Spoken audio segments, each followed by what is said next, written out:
Completed in 1910, Pennsylvania Station was once the crown jewel of New York City, a marvel of Beaux-Arts architecture with vaulted glass ceilings and granite arches that echoed with the footsteps of millions.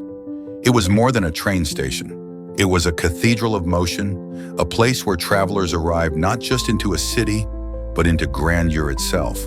But in 1963, just 53 years after it opened, it was demolished. Its downfall wasn't war or decay, it was profit. Torn down to make room for Madison Square Garden and commercial development, the decision sparked outrage and sorrow. A masterpiece was sacrificed for convenience, and with its fall, a preservation movement was born. We remember Penn Station not just for what it was, but for what we lost. A reminder that beauty once destroyed cannot be rebuilt, only mourned. Built in 1906, the Palácio Monroe once stood as a symbol of Brazilian elegance, a masterpiece of neoclassical architecture nestled in the heart of Rio de Janeiro. With its golden domes and majestic columns, it hosted presidents, diplomats, and historic debates. It wasn't just a building, it was a monument to Brazil's democratic hopes and cultural pride. But in 1976, it was demolished, not by time or decay, but by decree. The military government, unmoved by public protests and preservation pleas, chose progress over memory. In its place came silence and regret. The Palácio Monroe reminds us that history can be erased not just by war or fire, but by decision. What we build with purpose can be lost in an instant unless we choose to remember and to protect the beauty we inherit. They called it the Cathedral of the Motion Picture, and rightly so. Opened in 1927, the Roxy Theater wasn't just a place to watch films, it was an experience carved in marble and gold. Beneath soaring ceilings and beneath chandeliers that sparkled like stars, audiences gasped, wept, and dreamed together. But by 1960, the curtains fell for good. Demolished for commercial development and a high-rise office tower, the Roxy's splendor was sacrificed for steel and glass. Progress, they said, but at what cost? What once housed 6,000 voices now holds none. No music, no applause, only memories flickering in shadows. And yet, as we remember, we restore it, if only for a moment. The Roxy reminds us, beauty isn't just what we build, it's what we fight to keep. In the heart of Chicago once stood a domed titan, the Chicago Federal Building, completed in 1905.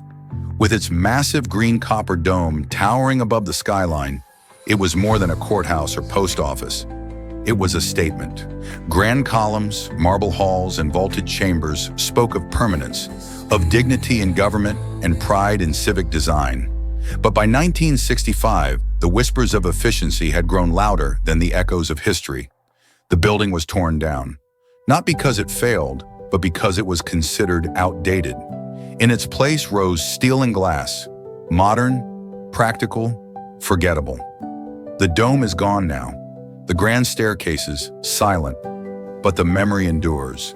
Because some buildings don't just house laws, they inspire them. And when we let beauty fall in the name of progress, we must ask, what else did we bury with it? It stood like a fortress of culture, carved in stone, crowned with towers, wrapped in the silence of art. Built in 1885, the Detroit Museum of Art was the first public art museum in the city. Its Romanesque arches and cathedral-like presence spoke of a time when architecture dared to be timeless. Inside, masterpieces once hung. Outside, generations gathered on winter steps and summer lawns. It wasn't just a museum. It was a promise that beauty mattered in an industrial city. But in 1960, the building was demolished. Progress, they said, to make way for the growing Wayne State University campus. The art was moved. The soul wasn't. Now only photos and memories remain. We walk past the spot where it once stood and feel a chill. Not from the wind, but from knowing we traded stone for shadows. It rose proudly in the heart of Newcastle, a clock tower that counted not just the hours, but the hopes of a growing city. Built in the 1860s, the Newcastle Town Hall stood as a Victorian marvel, grand, intricate, and alive with purpose. Within its halls, the business of a city pulsed. Decisions were made, voices raised, futures shaped. But by 1973, the world had changed. The hall was labeled outdated, and in the name of modernization, it was brought down. No war, no disaster. Just a quiet decision that erased a cornerstone of civic memory. What replaced it was newer, yes, but not nobler. We walk those same streets today and look to the sky for a tower that no longer watches over us. And in that absence, we understand. Progress without memory leaves only silence where history once stood. The Detroit Times building was more than a place. It was a pulse. From 1921 to 1975, it stood at the center of a city's conversation. Inside, typewriters clattered, headlines were born, and stories raced to print. Journalists hurried through its marble halls, chasing truth under deadline. From its rooftop, Detroit's skyline watched as voices found power in ink. But in 1975, the presses stopped. Demolished for redevelopment, the city lost more than a building. It lost a rhythm. Today, only wind moves through where pages once turned, and yet the silence speaks. It reminds us that some walls held more than people. They held purpose. What we destroyed in bricks, we must preserve in memory. The soul of a newsroom that once gave voice to an entire city. Cabaret de l'Enfer was not just a venue. It was Paris's most surreal descent into fantasy. Created in 1892 by Antonin Alexander, its flaming facade and demonic carvings invited guests into a theatrical underworld. Inside, red lighting flickered over stone walls. Devilish waiters served absinthe, and the laughter of poets and dreamers echoed beneath smoky chandeliers. Alongside its twin, Cabaret du Ciel, it defined Montmartre's eccentric soul during the Belle Époque. But in 1950, both were demolished, erased when Monoprix bought the buildings to expand its supermarket. The spectacle gave way to shelves and silence. Though the stone is gone, the myth endures, proof that even places built for dreams can vanish, yet still haunt the imagination forever. Its spirit still flickers beneath Montmartre. In the heart of Cincinnati once stood a cathedral of knowledge. Built in 1874 by architect James McLaughlin, the old main library rose from the ruins of an opera house. Its cast-iron balconies stacked 5 stories high, towering with over 300,000 books. Sunlight poured through skylights onto checkerboard marble floors. For 81 years, readers wandered through its quiet majesty. But in 1955, progress struck. Demolished for a newer, more modern library. Its halls were replaced by concrete. A parking lot now rests where imagination once soared. What was lost was more than brick and iron. It was wonder, silence, and soul. A monument to thought, erased by time. Today we remember not just the books it held, but the feeling it gave, of possibility, of peace, of a city proud of its mind. And we will remember it till to eternal. Where Pioneer Courthouse Square now bustles with life, once stood Portland's crown jewel of hospitality. The magnificent Portland Hotel rose in 1890, a Queen Anne Chateau masterpiece designed by the legendary McKim, Mead and White with William Whidden.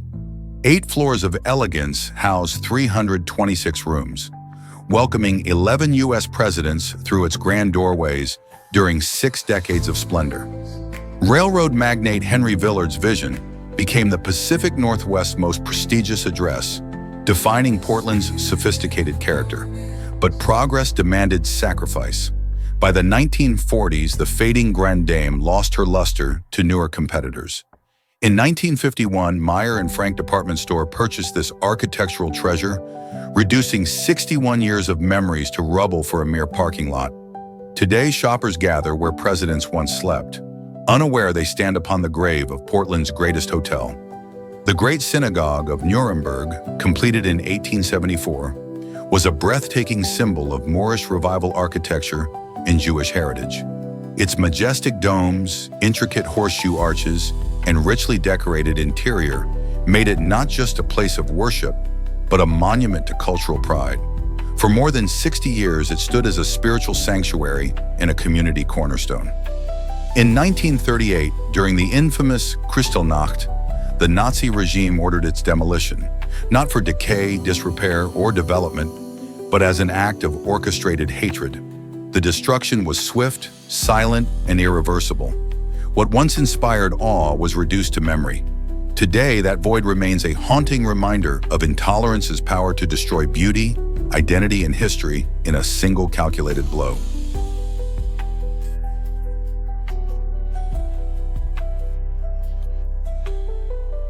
And now time for Costessey Hall, a magnificent Tudor mansion that graced Norfolk's countryside for centuries.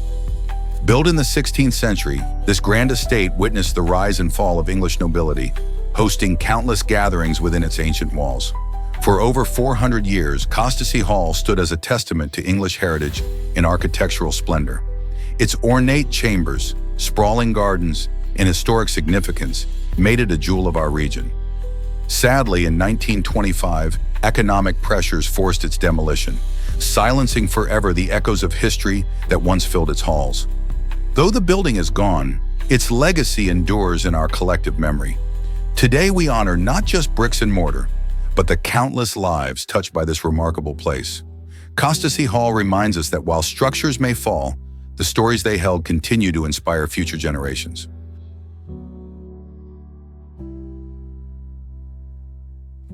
We commemorate today the original Waldorf Astoria Hotel, New York's palace of hospitality that graced Fifth Avenue from 1893 to 1929. This magnificent twin-towered landmark redefined luxury, hosting presidents, royalty, and society's elite within its opulent halls. Born from the vision of William Waldorf Astor, this architectural marvel boasted the world's largest hotel ballroom, the famous Peacock Alley, an unparalleled service that set the gold standard for hospitality worldwide. For 36 years, it stood as America's most prestigious address. Though demolished in 1929 to make way for the Empire State Building, the Waldorf Astoria's legacy of elegance and innovation lives on. It forever changed how the world viewed American luxury and remains an enduring symbol of New York's Gilded Age grandeur. High atop the Dehesa de la Villa in Madrid stood Casa de Velázquez, a haven of elegance and creation. Built in 1928 in a refined blend of French and Spanish Renaissance styles, it served not just as a residence, but as a sanctuary for artists, musicians, and thinkers. Within its grand halls, music drifted, paintings came alive, and ideas sparked beneath high ceilings and sculpted facades. Its towers overlooked Madrid like silent guardians of imagination. But in 1936, at the outbreak of the Spanish Civil War, tragedy struck. The building was ravaged by shelling, reduced to ruins in a matter of days. Though a modern structure now replaces it, the spirit of Casa de Velázquez endures. Through the work it nurtured, the artists it inspired, and the memories that still linger in history's quiet corners. We remember today the Gothic Revival Ministry of Finance, a crown jewel of Budapest's architectural heritage, lost to the devastation of World War II. This magnificent neo-Gothic masterpiece stood as a symbol of Hungarian governmental authority and medieval artistic revival. For decades, its soaring spires and intricate stonework graced the Buda Castle district, housing the nation's financial administration within walls that echoed with the weight of state decisions. The building represented Hungary's aspirations for grandeur and institutional strength. Destroyed during the brutal siege of Budapest in 1944-45, this architectural treasure fell victim to the senseless destruction of war. Yet its memory endures as a testament to human creativity and a reminder that our greatest cultural achievements must be protected for future generations. Hidden in the heart of Old Milan once stood the Villino Huipli, a villa of rare beauty, elegance, and mystery.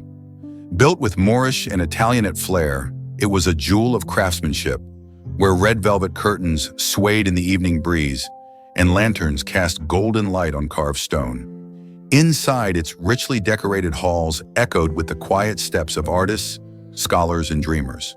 Tower stairs spiraled toward the stars, and a rooftop terrace opened to the city's glowing skyline. In its library, ideas were born. In its salon, music once danced through the air. Every room told a story of intellect and passion, from the mosaic-floored foyer to the ornate gallery above. Though long vanished from the map, the soul of Villeneuve lives on, etched in memory, shadow, and the whispered romance of Milan's past.